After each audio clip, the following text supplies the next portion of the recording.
창세기 18장입니다. 10절에서 15절 같이 읽읍시다. 그가 이르시되 내년 이맘때 내가 반드시 내게로 돌아오리니 내 아내 사라에게 아들이 있으리라 하시니 사라가 그 뒤 장막문에서 들었더라. 아브라함과 사라는 나이가 많아 늙었고 사라에게는 여성의 생리가 끊어졌는지라.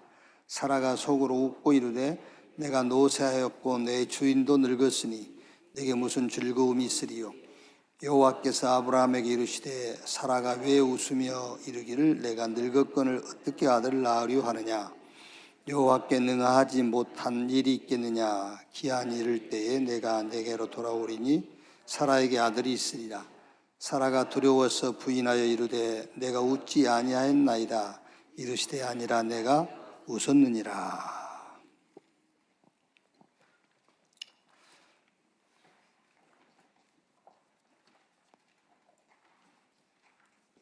소설 제목 같죠? 사라의 웃음. 하나님이 사라의 웃음을 이렇게 꼬집어요. 왜 웃었냐면서. 근데 이제 그 웃는 것을 꼬집는 게 아닙니다. 웃을 수밖에 없는 그 원인을 얘기하는 거예요. 우리가 그 집에서 확 별것도 아닌데 화를 낼 때 있죠.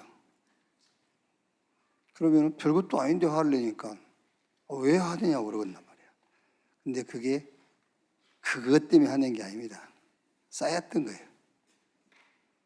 어제 있었던 거, 그제 있었던 거, 전에 있었던 거, 이게 딱 쌓였다가 어느 딱 터진 거예요.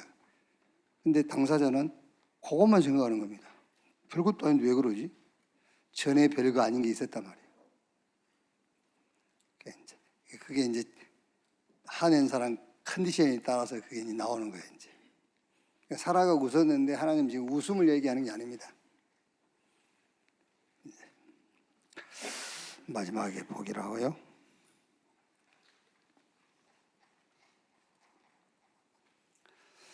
(468번째)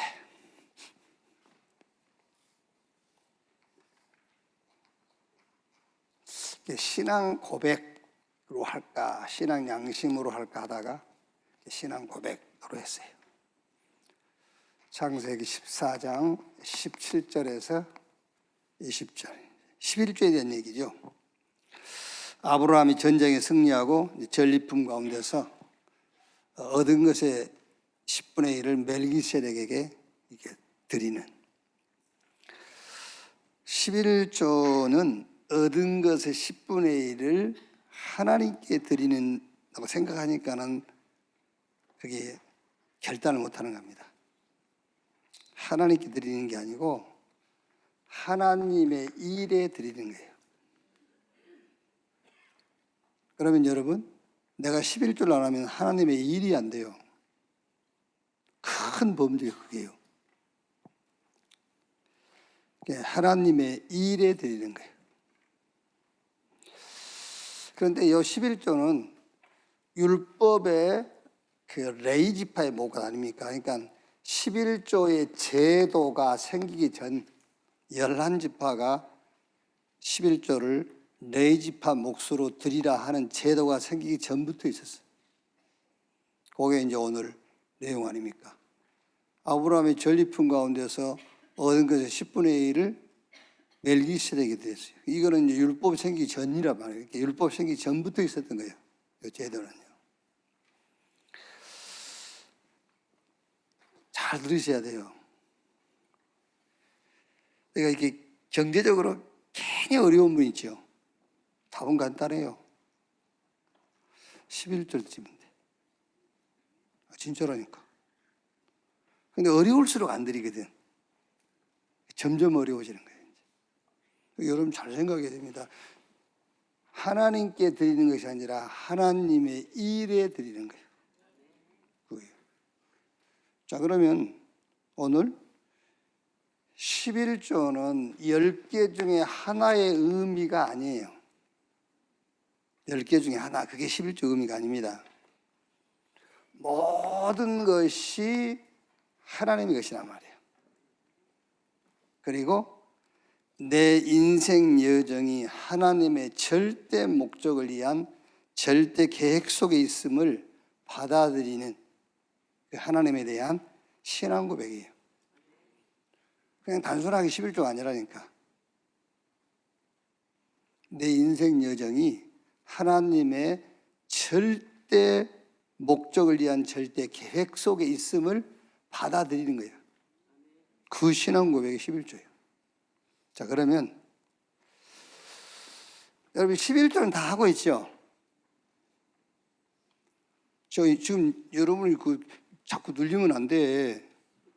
내가 얘기했잖아. 10분의 1이 의미가 아니라고. 11조는 하고 있죠? 11조 봉투에다 11조 하면 11조 하는 거예요. 아시겠죠? 여러분 11조 봉투에다 11조 하시잖아. 그러면 11조 하고 있는 거예요. 왜? 10개 중에 하나의 의미가 아니라니까. 내가 지금 11조를 드리고 있냐 드리고 있지 않냐 드리고 있죠?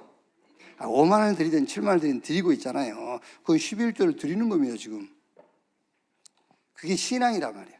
11조는 해야 돼요. 만 원을 하더라도 해라니까. 11조는.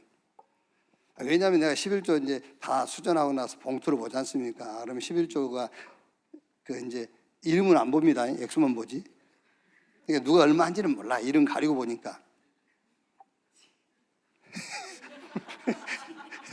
그러니까 괜히 뭐 눌리고 그럴 필요 없어. 이름 딱 가리고 액수 보니까 이제 5만 원, 10만 원, 15만 원. 그래서 아이고야, 이거 도와줘야 되지 않나? 진짜 이런 생각이 든다니까요. 5만 원이라면 50만 원이란 말이야, 한 달 수입이. 그러면 어떻게 사나요? 이거 도와줘야지. 이방인도 우리가 불신자도 도와줄 형편인데. 그런 생각을 해보는데, 여러분은 5만 원을 들였어도 11조는 하는 겁니다. 맞죠? 그게 신앙이란 말이에요, 지금 신앙. 그런데 얻은 것의 10분의 1을 드리는 것은 양심이에요. 그럼 이제 여러분들 11조에 대해서 정리가 됐죠. 나는 11조는 드리고 있는데 양심적이지 못하다. 아시겠죠? 그래서 11조도 드리고 양심도 지키고 그래야 돼. 알아들었죠? 그러니까 얻은 것의 10분의 1을 드리는 것은 양심이에요, 양심. 그리고 내가 100개를 얻었어도 10개 드려야 되는데 하나를 드리잖아요. 그거는 신앙이에요. 그러니까 누가 여러분들한테 너 11조 생활하냐 그러면 하지. 하는 겁니다. 11조 봉투에 들였으면은요. 그건 신앙. 얻은 것의 10개 중에 하나를 드리는 것은 양심. 신앙 양심을 지켜야 돼요. 11조는 여러분 성도들에게만 주어지는 특권이에요. 특권.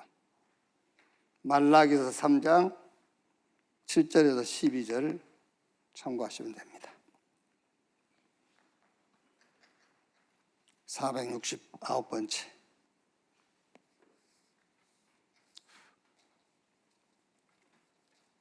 응답의 여정 그랬어요.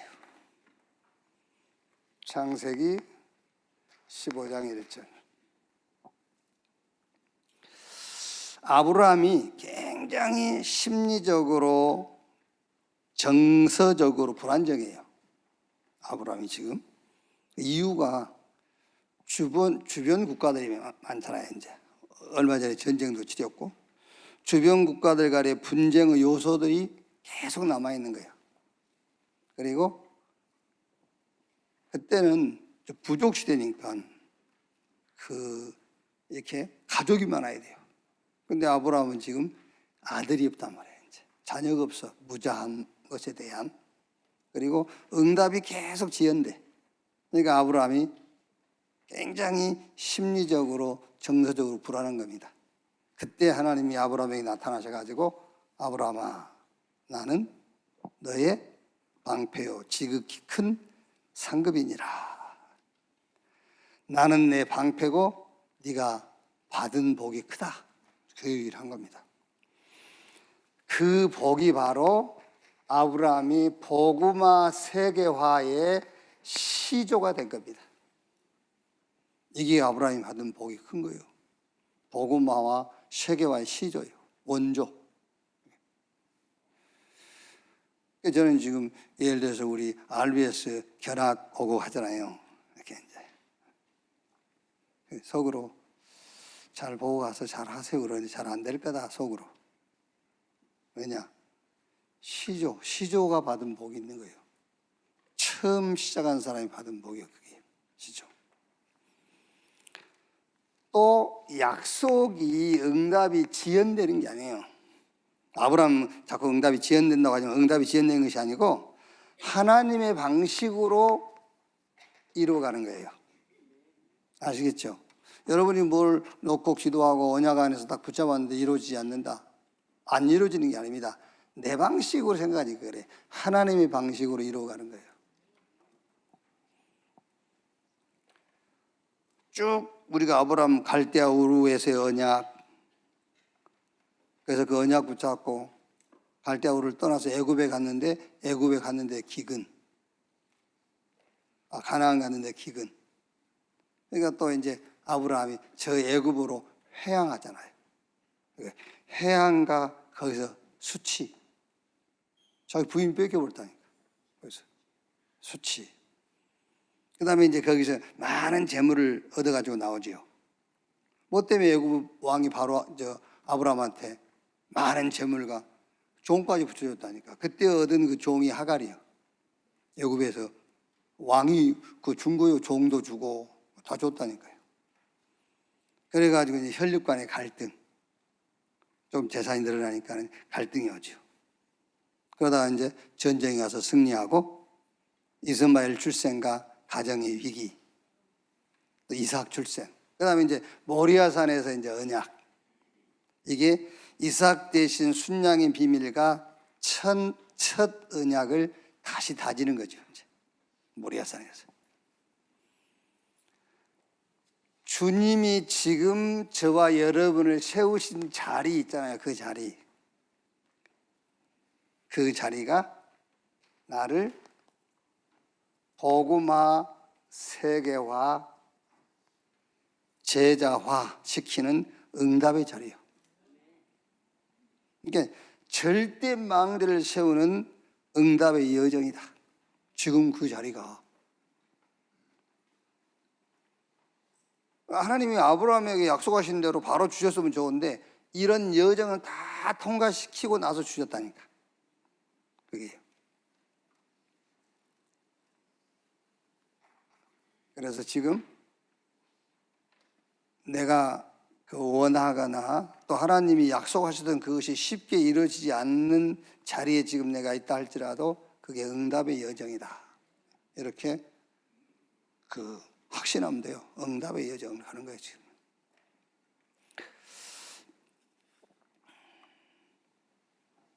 (470번째)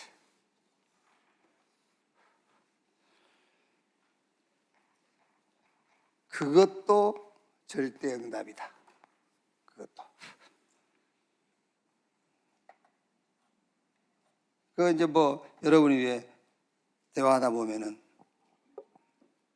문제라고 얘기하고 다 응답이다. 이건 응답 아니고 이제 그것도 절대 응답이에요. 그것도. 창세기 16장 15절 16절. 이 내용은 여호와 하나님이 아브라함에게 약속하신 자녀를 주겠다는 약속 10년을 기다린 끝에 이제 약속은 받았는데 안 주니까 부인 사레가 이제 자기 몸종 하갈과 아브라함에게 동침해서 자녀 낳기를 요청하죠. 그래서 자녀를 낳았단 말이에요. 그 일로 모든 관계에 균열이 온 거예요, 이제. 그런데 여기 하나님이 개입하시죠. 하나님이 개입하셔가지고 다시 하갈과 이스마엘과 아브라함과 사레가 이제 같이 살게 되죠. 그럼 여러분, 요 하갈과 이스마엘은 이때부터 13년 후에 이삭이 출생하거든요. 13년 후에. 그러면 하갈과 이스마엘을 한 집에서 같이 사는데 매일 보는 거 아닙니까? 매일 봐. 근데 차라리 하나님이 이스마엘이 네 대를 이을 자라고 했으면은 이스마엘을 친자식처럼 키울 건데 이스마엘은 아니라는 거예요. 근데 대를 그 집안의 대를 이을 그 혈통이 아닌 이스마엘을 13년을 보고 살아야 돼. 차라리 하나님이 이스마엘 잘 키우고 그랬으면은 이제 막 친자식처럼 키울 건데 이게 14년 동안 아브라함과 사레는 이 이스마엘과 하갈을 어떤 눈으로 쳐다봐야 되겠어요? 이렇게.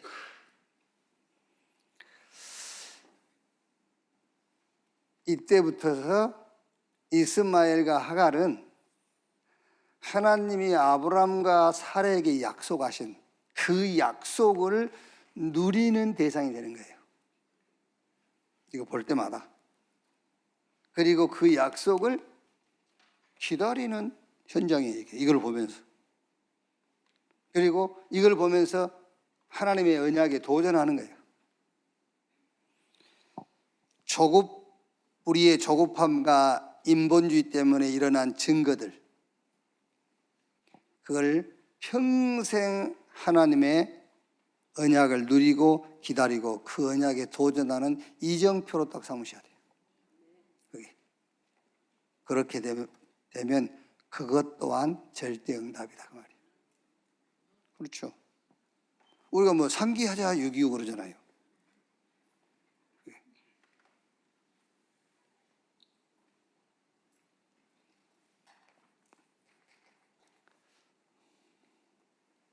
(470번째)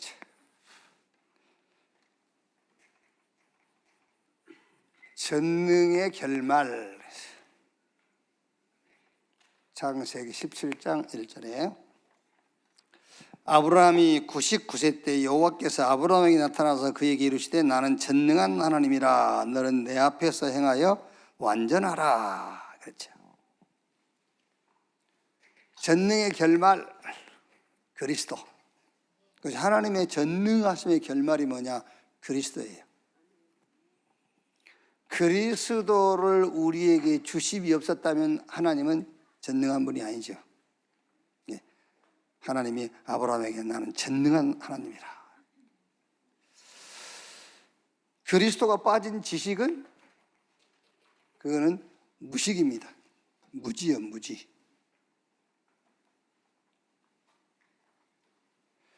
그리스도 빠진 능력은 뭐죠? 무능력. 그리스도 없는 부요, 풍성, 그거는 라싱이에요. 아무것도 없는 겁니다, 여러분. 그리스도 안에서, 그리스도 앞에서 행하는 자는 전능히 함께하는 자입니다. 그래서 빌립보 4장 13절에 내게 능력 주시는 자 안에서 내가 모든 것을 할 수 있느니라.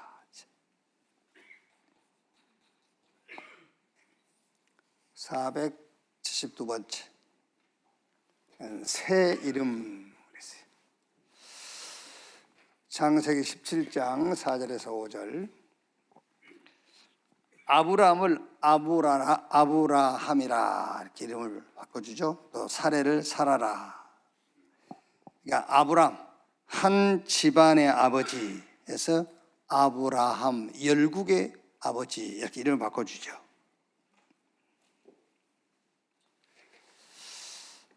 자, 그 말은 자신의 일에 이제 묶이지 말고 그 말이에요. 자신의 일에 묶이지 말고 하나님의 일에 묶여 사는 자. 한 집안의 아버지가 아니라니까 이제.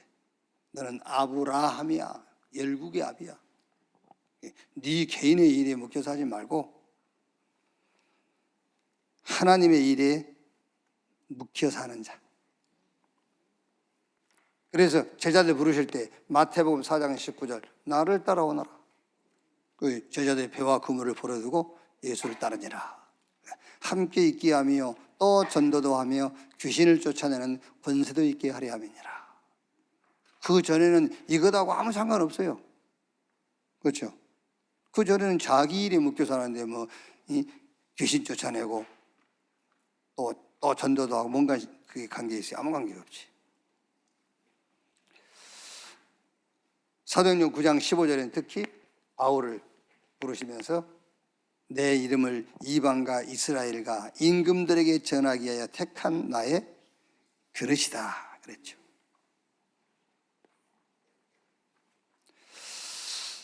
우리의 새 이름입니다.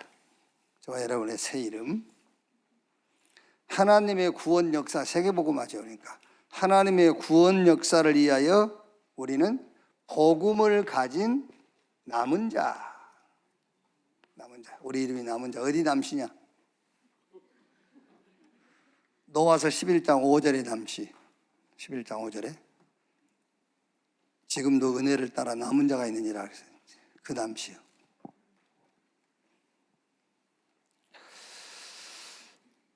복음을 현장화시키는 순례자입니다. 복음을 현장화시키고 여러분 이제 우리가 이 복음을 가진 남은 자니까 복음을 가진 남은 자는 복음을 누리는 겁니다. 이제 이 복음을 현장화시키는 순례자. 그래서 어제 우리가 그 핵심 키워드가 뭡니까? 복음의 망대를 세워라. 그게 순례자의 여정이에요. 가는 곳마다. 그래서 저도 어제 메시지 드리면서 이제는 하여튼 일단 누구든 이렇게 불신앙 또 이렇게 불만족스러움 이런 거 보지 않고 이제 자기 아들이 아닌데 자기 아들처럼 막 이렇게 그 마음을 가지려고 그 책이 뭐죠? 발가락이 닮았다 했나? 그 책 제목이 아무리 봐도 자기 닮은 데가 없어. 왜? 자기 자식 아니니까. 근데 한 집에 살아야 돼. 그래서 막 자기 닮은 데 찾다 보니까 발가락이 닮았어. 이제 그걸 가지고 막 자기를 닮았다. 이렇게 자기 자식으로 막 이렇게 여기려고 하는. 그래서 어쨌든 현장 가면은 무조건 여러분 복음의 망대를 세워라. 이제. 복음의 망대. 누구라도 막 그 속에서요.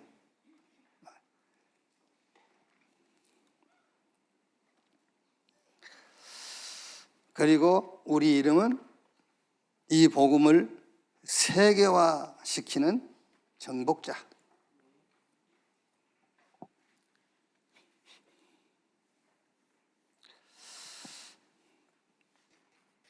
그래서 우리가 왜 그런 말 안 합니까? 이름값 하라고. 이름값을 하라잖아요. 이름값. 우리 이름이 새로 개명됐는데 개명된 이름을 놓치니까는 이제 우리가 이름값을 못하는 거죠. 우리 이름은 남은 자, 순례자, 정복자. 이름값을 해야 돼.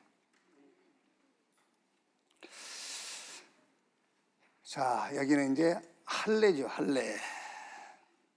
하나님이 아브라함에게 네 집안 식구 또 돈으로 사온 종이라도 싹 할례를 행해라 그러죠.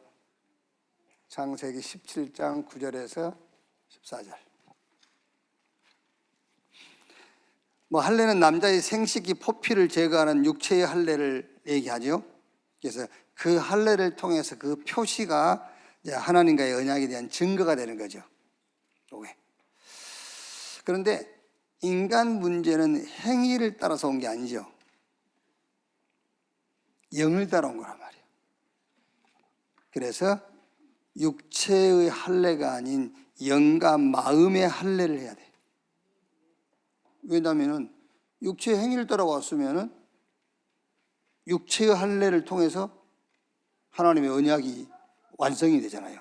근데 육체를 따라온 게 아니라 영을 따라왔어. 그래서 마음과 영의 할례를 통해서 그 언약이 온전하게 되는 거예요. 로마서 2장 28절 29절. 할례는 마음에 할지니. 그렇죠. 그러면 영과 마음의 할례를 어떻게 하냐 말이에요. 영과 마음의 할례를 영도 안 보이고 마음도 안 보이는데 그 할례를 어떻게, 뭐 육체의 할례는 보이니까 포피를 잘라내버리면 되는데 영과 마음의 할례를 어떻게 할 거냐? 그게 하나님의 은혜에 대한 믿음이에요. 하나님의 은혜에 대한 믿음이 영과 마음을 할례하는 거예요. 믿음으로. 그래서 영접하는 자 곧 그 이름을 믿는 자 하나님의 자녀, 이걸 믿으셔야 돼요. 그게 영과 마음을 할례하는 거예요. 그리스도 안에 있으면 새로운 피조물, 우리는 영적 DNA가 바뀌었어요. 그걸 믿어야 돼요. 완전 바뀐 겁니다. 그게 할례예요. 영과 마음의 할례. 갈라디아 2장 10절, 내가 산 것이 아니라 내 안에 그리스도께서 사신 것이다. 그걸 확실하게 믿어야 된다니까요. 그게 마음의 할례예요. 영의 할례고요. 474 오늘 그죠? 사라의 웃음 그랬어요. 창세 18장 10절에서 15절.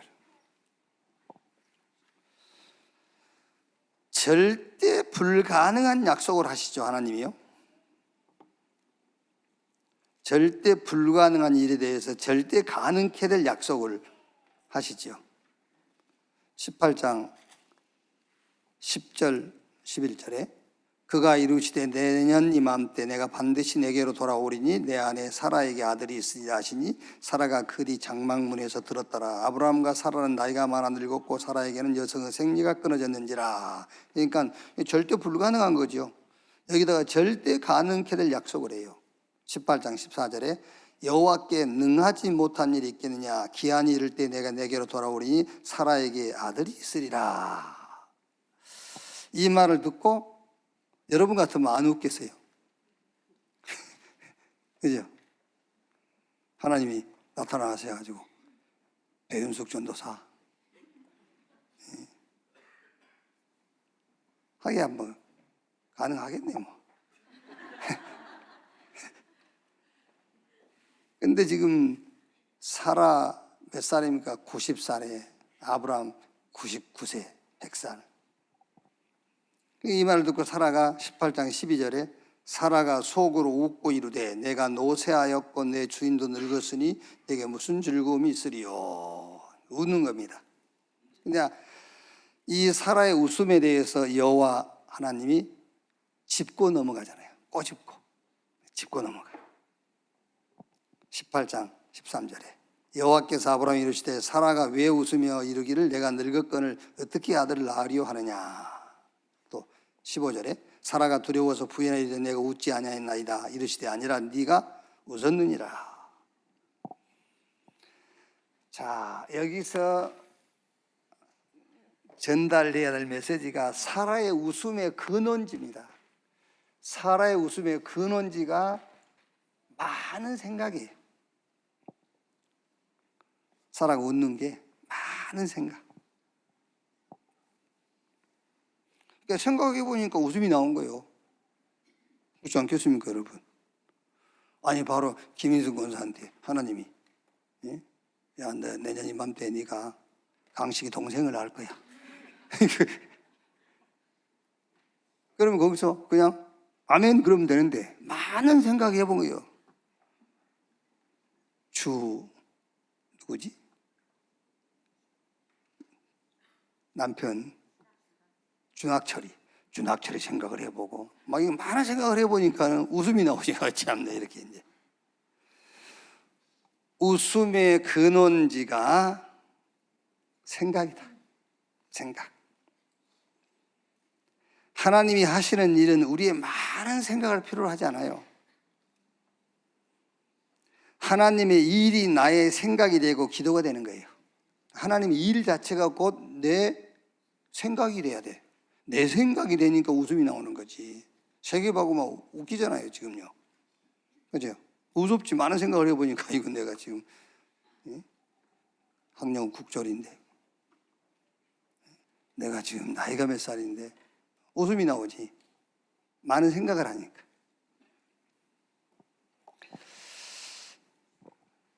그래서 빌립보서 4장 6절 7절 아무것도 염려하지 말고 모든 일에 기도와 간구로 너희 구할 것을 감사함으로 하나님께 아뢰라. 그리하면 모든 지각에 대한 하나님의 평강이 너희 마음과 생각을 지키시리라. 여호와 하나님은 약속하신 일에 대하여는 능하지 못한 일이 없으에. 그래서 오늘 여호와께 능하지 못한 일이 있겠느냐. 자, 무슨 말입니까, 여러분? 저와 여러분의 생각 속에서 나오는 것, 그것 하나님은 꼬집고 가시는 거예요. 우리 생각 속에서 나오는 거 있잖아요. 그러니까 하갈이, 아니죠, 사례가 그냥 웃는 게 아니라니까 많은 생각을 해보니까 웃음이 나온 거예요. 그래서 네가 왜 웃냐? 안 웃었다는 거예요. 네가 웃었느니라. 그 말을 요즘 메시지로 우리가 응용을 하자면은 네가 많은 생각을 하고 있잖아 지금. 그 얘기입니다. 아니, 나 많은 생각 안 했는데요. 네가 많은 생각을 하고 있느니라. 모든 생각을 기도로 바꾸는 날이 되기를 바랍니다. 모든 우리 하나님의 일, 우리 생각이 많은 생각이 필요가 없어요. 하나님의 일 그 자체가 내 생각이 되버린데, 그렇죠? 그게 바로 내 기도고, 그게 내 생각이 돼야 돼. 그게 내 생각이. 오늘 또 말씀 속에서 나의 모든 생각을 하나님이 준비해 놓으신 응답, 그 생각을 기도로 바꾸는 날이 되기를 바랍니다.